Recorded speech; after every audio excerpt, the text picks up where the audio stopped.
I saw an interview recently, and you might be interested, if you haven't seen it already. It's on YouTube, and I'll put a link to it in the description as soon as I am, am able to hunt it down. But this woman was talking about her near-death experience, and she might be interesting to talk to. She was out, like, seriously dead for 2 hours. Mm-hmm. She said she was in a void for 15 years. Wow. And she was describing the time difference. And she just waited in this void for 15 straight years. No contact with anyone, nothing to do. And she was just there. And then at one point she calls this entity God. But we'll just say she encountered an entity who said that everything has been misunderstood. And then this entity went on to explain her purpose in reality.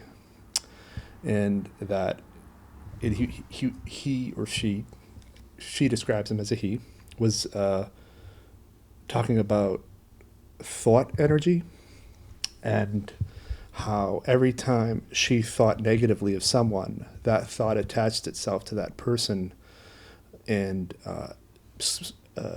pushed that person more to becoming what she thought that person would be or is. So if I say, well, Jim Harold, you're kind of an asshole. That thought would attach. You wouldn't be the first, by the way. You wouldn't be the first. Yeah. And that comes back to me constantly. I'm an asshole. But that would attach to you, and you would slowly become what I think you are. And, of course, I don't think you're an asshole, but it's just an example.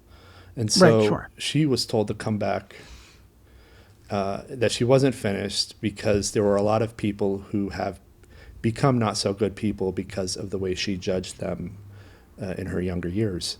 And I thought that was really interesting. But the reason I bring it up, one, obviously you're into NDEs, into the NDE subject. But two, it goes into, I saw these films by this doctor who invented a meditation where it's all based on using thought to bring crafts forward to be filmed or whatever. Do you? I've heard of it, but I can't remember a name. A CE5, a CE5. I've heard of this, but I can't remember who it was. It's this guy invented a meditation where you use thought to summon UFOs. It seems like a lot of people do it, and it really works for them because it's all over YouTube. And it's the only connection that I've been able to find between some corner of the UFO sphere and death, because it's all rooted in thought. You know who else says that it has something to do with death? And I talked about him earlier, Whitley Strieber. And I can't remember I may be getting the context wrong. So you'll have to go back to his source material and check this out. But I think it was in a discussion with his wife, his late wife, I believe Ann Strieber.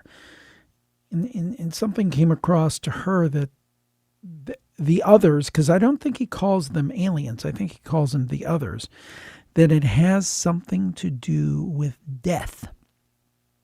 So look that up. I always, when I'm not clear on a concept or I'm just kind of bringing in fuzzily, I always say, check the source material. Check back with Whitley Strieber on that. But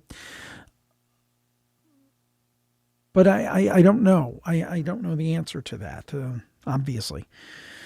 But that's another thing that I've heard time and time again, and you've probably heard the same thing from people who look at one aspect of all this stuff, is that when you start looking into ghosts, then somehow a piece that has something to do with UFOs comes in, or a piece of this. You know, for example, there's a big coincidence, according to some researchers, of UFO sightings in Bigfoot.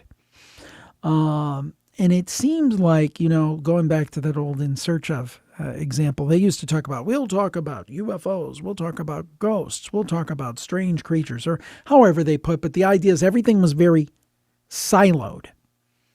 And the more researchers that I talk to, and although it kind of just doesn't seem to make a whole heck of a lot of sense, is that all of this stuff is somehow connected. that there is some kind of connection between UFOs and ghosts, or UFOs and strange cryptid creatures or whatever it might be. I don't know that there is, but it sure seems that way. And also, I always wonder about a trickster element. This idea, I don't know if it was Nietzsche, whatever, if you look into the abyss, stare into the abyss long enough, it'll stare back. And it seems like sometimes these phenomena, for lack of a better phrase, are messing with us. Like, oh, you think you got it figured out. You got to think you got it figured out. Well, what about this?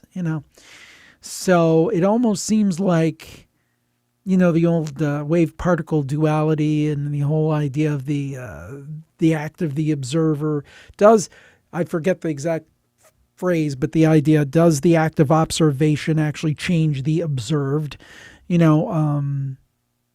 Do we change the phenomena by looking at it? Do we create the phenomena partially through things like thought forms? Yeah. That gets was an back article to the question that you have on your website, and I wrote it down because I wanted to talk about that. Is a woman? So I mean, that goes back. That goes back to the old idea that we're interacting with the paranormal, and it's not just.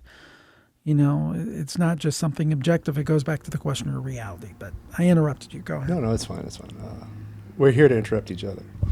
So Marie Jones wrote an article. Yes. Is a haunted house really haunted if there's no one to see the haunting? Yeah. And I got to be honest. That's been several years ago, so yeah. I don't remember it that well. I had some really good writers doing some writing for me for a while. I'll put a link to it in the description, but she did a good job at taking and explaining the double slit experiment and superposition, yes. And kind of explaining away, well, if there's nobody there to see an orb, will the orb be there? Right. Probably right. not. Yeah, probably not. And by the way, I got to say, we still have Madeline Hilker is doing a lot of writing for us these days with our Unpleasant Dreams podcast. So she has a lot of articles up at jimherald.com now, which are, I think, very, very nice articles on different phenomena. And basically we take that script and create a version of it for our Unpleasant Dreams podcast. So there's still, over jimherald.com, there's still some good articles if you want to check them out. And of course, when we were doing something called the Paranormal Brain Trust, that archive of all those articles are there too.